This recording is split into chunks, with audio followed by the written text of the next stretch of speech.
From Washington, D.C., I'm Allister. This is your roundup of the week's biggest stories shaping the United States and beyond. This is Washington Watch.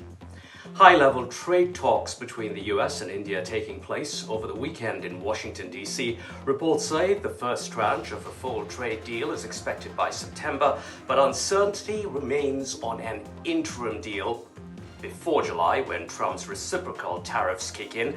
The talks come as India this week threatened retaliatory tariffs on some US goods.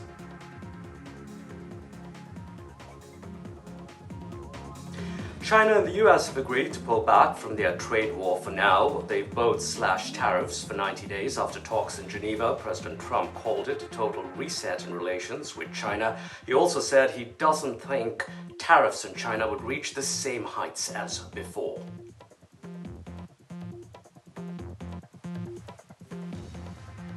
US President Trump's three-day nation visit to the Middle East has been filled with opulent ceremonies and deal-making. The White House says the trip saw $600 billion in deals in Saudi Arabia, but according to the Financial Times, the actual figure is half that number.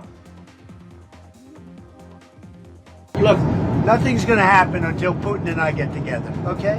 And I don't believe anything's going to happen, whether you like it or not, until he and I get together. Look.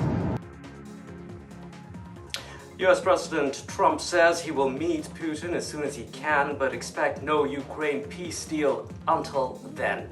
Russian President Putin has been a no-show for talks in Turkey, this despite Ukrainian President Zelensky's plea to attend. Meanwhile, the first direct talks in 3 years between Russia and Ukrainian officials begin in Turkey. No breakthrough is expected.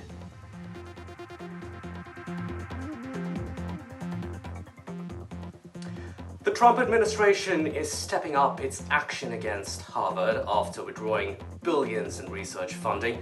The Ivy League university is now being investigated by the Justice Department. Reports say the probe will examine if Harvard has been complying with a landmark Supreme Court ruling that said race can no longer be a factor in granting admissions.